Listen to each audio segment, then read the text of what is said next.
Assalamualaikum warahmatullahi wabarakatuh. Halo Sobat Pembelajar, semoga dalam keadaan sehat selalu ya. Saya Erman Jaya Kusuma, Widya Iswara Pusdiklat Anggaran dan Perbendaharaan. Di video Knowledge Capture kali ini, kita akan membahas mengenai PMK nomor 12 tahun 2022 tentang Pedoman Umum Pemeriksaan PNBP. Pada video ini akan dibagi menjadi dua bagian. Mari kita simak video bagian pertama. Dalam Peraturan Pemerintah Nomor 1 Tahun 2021 tentang tata cara pemeriksaan PNBP, diamanatkan beberapa pengaturan lebih lanjut melalui Peraturan Menteri Keuangan berdasarkan PMK Nomor 12 Tahun 2022 Tahun 2022 telah disusun tentang Pedoman Umum Pemeriksaan PNBP yang meliputi pengaturan dalam pasal 13 ayat 5, 16, pasal 21, pasal 26, pasal 29, dan pasal 35. Sobat Pembelajar, dalam konsepsi pemeriksaan PNBP berdasarkan Peraturan Pemerintah Nomor 1 Tahun 2021, pertama, monitoring verifikasi dilakukan oleh instansi pengelola PNBP. Instansi pengelola wajib melakukan verifikasi terhadap kewajiban wajib bayar atas pembayaran PNBP. Kedua, pengawasan oleh APIP, kementerian atau lembaga. Instansi pengelola melakukan pengawasan PNBP melalui APIP. Ketiga, pengawasan Menteri Keuangan melakukan pengawasan PNBP yang secara operasional dilakukan oleh Direktorat Jenderal Anggaran. Keempat, pemeriksaan PNBP dalam hal tertentu, Menteri Keuangan atau pimpinan instansi pengelola PNBP dapat meminta pemeriksaan PNBP kepada BPKP. Pemeriksaan PNBP merupakan upaya terakhir setelah dilaksanakan optimalisasi fungsi pengawasan. Sistematika pengaturan PMK nomor 12 tahun 2023 tentang Pedoman Umum Pemeriksaan PNBP terdiri atas 8 bab dan 41 pasal dengan rincian sebagai berikut. Bab pertama, ketentuan umum, memuat definisi atau istilah yang digunakan dalam PMK tentang Pedoman Umum Pengelolaan PNBP. Bab 2, instansi pemeriksa, instansi yang meminta pemeriksaan PNBP, dan instansi pengelola, mitra instansi pengelola, atau wajib bayar yang diperiksa. Memuat pengaturan mengenai instansi pemeriksa PNBP, instansi yang meminta pemeriksaan PNBP, serta subjek pemeriksaan PNBP, atau wajib bayar, instansi pengelola PNBP, atau mitra instansi pengelola PNBP yang diperiksa.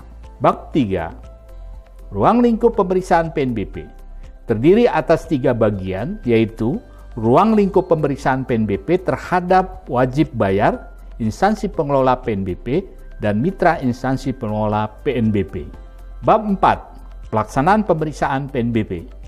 Persiapan pemeriksaan PNBP, keikutsertaan pihak lain dalam pemeriksaan, pelaksanaan pemeriksaan, penetapan PNBP terutang secara jabatan, pengecualian sanksi denda atas perhitungan PNBP secara jabatan, pemeriksaan terhadap wajib bayar yang tidak diketemukan keberadaannya.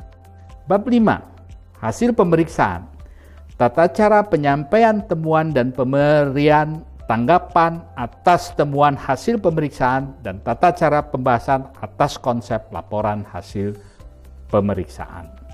Bab 6, tindak lanjut atas laporan hasil pemeriksaan, memuat pengaturan mengenai tindak lanjut yang dilaksanakan oleh menteri dan atau instansi pengelola PNBP yang meminta pemeriksaan, dan tindak lanjut yang dilaksanakan oleh wajib bayar, instansi pengelola, mitra instansi pengelola yang diperiksa setelah diterbitkannya laporan hasil pemeriksaan. Bab 7, ketentuan peralihan, mengatur ketentuan bahwa pemeriksaan PNBP yang sedang berproses sebelum ditetapkan peraturan menteri ini, pelaksanaan dan penyelesaiannya sesuai dengan ketentuan peraturan perundang-undangan yang berlaku.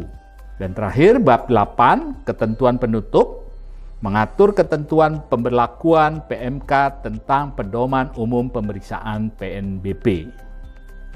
Berdasarkan bab 1 mengenai ketentuan umum adalah sebagai berikut. Pertama, instansi pemeriksa adalah badan yang menyelenggarakan urusan pemerintahan di bidang pengawasan keuangan negara dan pembangunan nasional. Kedua, pemeriksaan PNBP adalah kegiatan untuk mencari, mengumpulkan, mengolah data dan atau keterangan lain dalam rangka pengawasan atas kepatuhan, pemenuhan kewajiban PNBP berdasarkan ketentuan peraturan perundang-undangan di bidang PNBP. Ketiga, pemeriksa adalah pejabat atau pegawai pada instansi pemeriksa yang ditugaskan untuk melakukan pemeriksaan PNBP. Keempat, laporan hasil pemeriksaan yang selanjutnya disingkat LHP atau laporan hasil pemeriksaan adalah laporan yang berisi tentang pelaksanaan dan hasil pemeriksaan yang disusun oleh instansi pemeriksa secara ringkas dan jelas serta sesuai dengan ruang lingkup dan tujuan pemeriksaan. Pihak yang terkait dengan pemeriksaan PNBP diatur dalam bab 2. Pertama, instansi yang dapat meminta pemeriksaan adalah Menteri Keuangan dan atau pimpinan instansi pengelola PNBP. Dapat dilimpahkan kewenangannya kepada pejabat setingkat di bawahnya. Kedua, instansi yang melakukan pemeriksaan adalah Badan Pemeriksa Keuangan dan Pembangunan, BPKP. Ketiga, pihak yang dapat diperiksa meliputi 1. Wajib bayar atau self-assessment dan official assessment. Kedua, instansi pengelola PNBP. Ketiga, mitra instansi pengelola PNBP. Adapun ruang lingkup pemeriksaan berdasarkan bab 3 terdiri dari pemeriksaan terhadap wajib bayar self-assessment meliputi 1.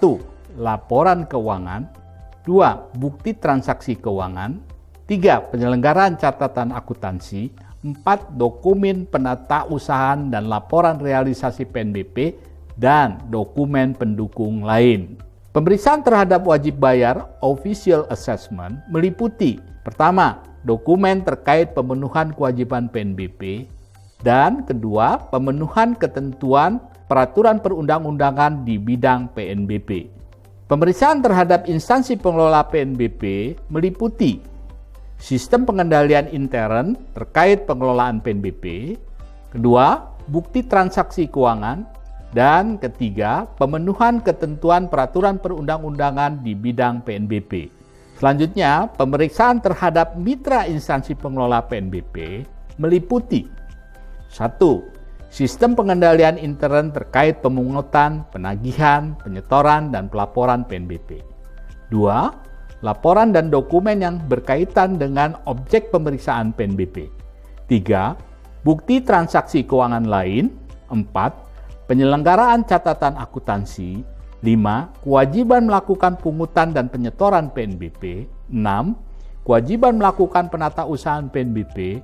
7. Kewajiban terhadap pelaksanaan tugas sesuai ruang lingkup penugasan mitra instansi pengelola. Dan yang terakhir, 8. Kewajiban lain yang diatur dalam peraturan perundang-undangan di bidang PNBP. Nah, demikian Sobat Pembelajar, bahasan kita terkait pedoman umum pemeriksaan PNBP bagian pertama. Selanjutnya kita akan melanjutkan pembahasannya pada bagian kedua. Terima kasih dan sampai bertemu lagi. Wassalamualaikum warahmatullahi wabarakatuh.